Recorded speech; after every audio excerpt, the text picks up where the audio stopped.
अस्सलाम वालेकुम स्टूडेंट्स। बेटे इससे पहले हम लोग बोहर एटॉमिक मॉडल पढ़ चुके हैं और आज की हमारी जो लेक्चर है, जो क्लास है, वो limitation of Bohr atomic model पे है। In this lecture we will discuss why Bohr model fail to explain many electron system.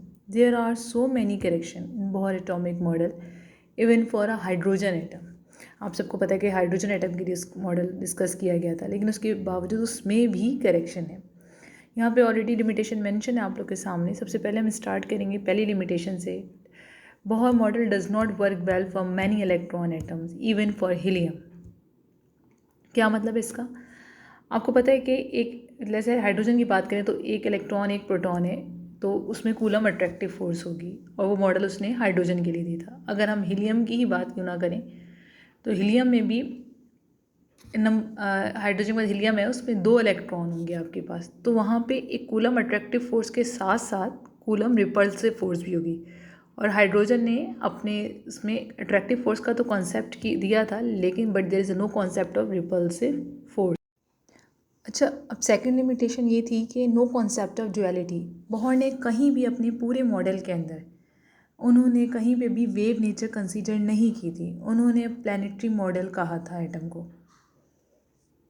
मतलब कैसे? उन्होंने कहा था कि इलेक्ट्रॉन एक पार्टिकल है। हम यूँ कह सकते हैं कि अगर आप लोग को याद होगा तो हमने पहले एटम का रेडियस निकाला है, और रेडियस निकाल के हम एग्जैक्ट उसकी पोजीशन बता सकते हैं 0.53 एंगस्ट्रॉम। एक अगर हम पता है ऑर्बिट की, फर्स्ट ऑर्बिट की, तो एक पार्टिकल का था, तो उसकी वजह से we can trace the trajectory of the particle and the particle must be at 0.53 angstrom.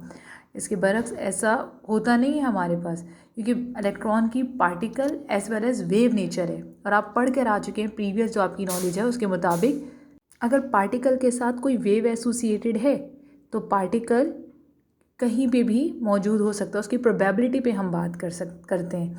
हम एग्जैक्ट पोजीशन नहीं बताते। हम कहते हैं कि इलेक्ट्रॉन में भी देयर, और कहीं हम एक ख़ास पोजीशन बता सकते हैं, कहीं नहीं बता सकते। हम कहते हैं कहीं भी मौजूद हो सकता है, क्योंकि उसका वेव एसोसिएटेड ड्यूअल नेचर है। लेकिन इसके मुताबिक इलेक्ट्रॉन की जो पोजीशन थी वो कितनी थी? 0.53 एंगस्ट्रॉम। अच्छा, अगर हम बात करें अब इसकी थर्ड लिमिटेशन की, तो Bohr can not explain the fine structure of spectral line observe at high resolution. अच्छा, बेसिकली था क्या कि अगर आप बामर सीरीज़ की बात करें तो उसमें आपको जो एक सिंगल लाइन की अगर हम बात करें, तो there are so many lines which are associated with a single line. जो एक सिंगल लाइन नज़र आ रही है ना, हम डिस्कस करते हैं कि बामर सीरीज़, क्योंकि बामर किस लिए बात करें, वो विजिबल रीजन में होती है। तो बताते हैं कि यहाँ से यहाँ फ्रॉम दिस यहाँ से यहाँ ट्रांजिशन हुई तो इतनी एनर्जी है, जो भी है। हम 3 to 5 लाइन्स हमने ड्रॉ करके आपको एक्सप्लेन किया था विजिबल रीजन में। तो जो कह रहे हैं सिंगल लाइन है, उसके साथ भी मल्टीपल लाइन्स, मतलब सिंगल लाइन से बहुत सारी लाइन एसोसिएटेड होती हैं, और उनको कहा जाता है फाइन स्ट्रक्चर।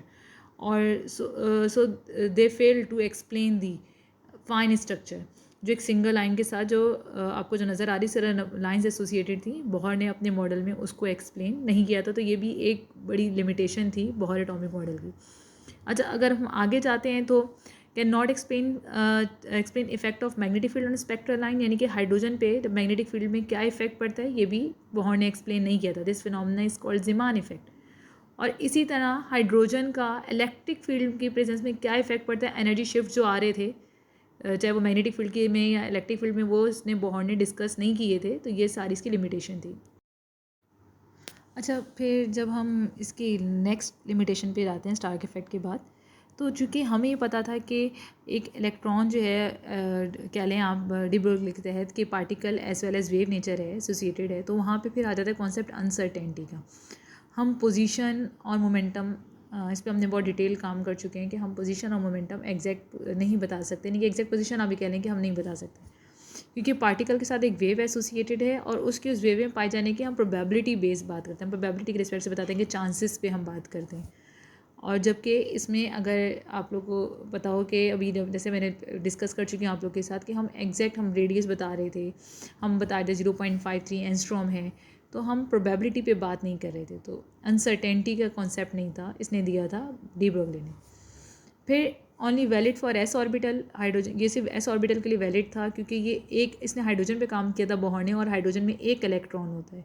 तो एक इलेक्ट्रॉन सिस्टम था, तो जिसकी वजह से सिर्फ ये एस ऑर्बिटल के लिए था और बाकी के लिए नहीं किया था, ये इसकी लिमिटेशन थी। जैसे हमने स्टार्ट में भी कहा था कि ये सिर्फ हाइड्रोजन और हाइड्रोजन लाइक आइंस के लिए, यानी कि जिसमें आपकी बात आई थी कि हीलियम पॉजिटिव और लिथियम डबल पॉजिटिव आइन, तो उनके लिए वैलिड था ये। अच्छा, उसके बाद एक बड़ी अहम लिमिटेशन थी कि calculated wrong magnitude of angular momentum. जैसे मैं अभी आपको शो करती हूँ, जो इसका एक पोस्टुलेट पढ़ा था बोहर का, the angular momentum of the electron is quantized, यानी कि L is equal to NH/2 pi. इसके हवाले से एक बहुत बड़ी फेलियर कह लें, लिमिटेशन है। अकॉर्डिंग टू बोहर इसने क्वांटाइजेशन का कॉन्सेप्ट दिया था। इसने कहा था एंगुलर मोमेंटम भी क्वांटाइज्ड है और एनर्जी भी क्वांटाइज्ड है। अच्छा, इसके अकॉर्डिंग यहाँ पे एंगुलर मोमेंटम जो है वो जैसे प्रिंसिपल क्वांटम नंबर पे डिपेंड करें, N is equal to H/2 pi, यानी कि अगर पहला ऑर्बिट है हाइड्रोजन की, अगर हम स्पेशली बात करें तो हाइड्रोजन में एक इलेक्ट्रॉन है, तो इसके अगर पहले ऑर्बिट की बात करें तो इसके मुताबिक उसको जो कह लें कि एंगुलर मोमेंटम है वो इक्वल होना चाहिए H कट के, यानी कि फर्स्ट ऑर्बिट के लिए H/2 पाई। लेकिन ऐसा होता नहीं है। जो एक्सपेरिमेंटली जो है रिजल्ट है उसके हिसाब से जो एंगुलर मोमेंटम है कह लें हाइड्रोजन का, वो हमारे पास जीरो आता है। क्योंकि अगर हम बात करें कि electrons in the first orbit S के अंदर वो रह रहे है, तो क्योंकि अगर हम बात करें कह रहे हैं कि spherical symmetry, S orbit spherical है और स्फेरिकल सिमेट्री की बात करें तो नेट एंगुलर मोमेंटम क्या हो जाएगा आपके पास, must be zero, because there is spherical symmetry. Angular momentum is a vector quantity, एक vector quantity, and if you have a symmetrical shape that is s orbital, the net angular momentum must be zero। तो net angular momentum क्या होना चाहिए आपके पास, zero होना चाहिए। और एक्सपेरिमेंटली भी हमारे पास ये आ रहा था। लेकिन अकॉर्डिंग टू बोहर पोस्टुलेट कि angular momentum of the electron is quantize and which is equal to L is equal to NH/2 pi. So when N is equal to 1 तो angular momentum is equal to H/2 pi. लेकिन अगर हम बात करते हैं symmetry की, spherical shape है और angular moment is a vector quantity, तो नेट एंगुलर मोमेंटम क्या होना चाहिए आपके पास, जीरो होना चाहिए। And this is also an experimental evidence. But according to Bohr आपके पास एंगुलर मोमेंटम फर्स्ट ऑर्बिट का, जैसे हम हाइड्रोजन की बात करें तो H/2 पाई था। तो ये भी एक आपके पास एक बहुत बड़ा फेलियर था बोहर मॉडल का।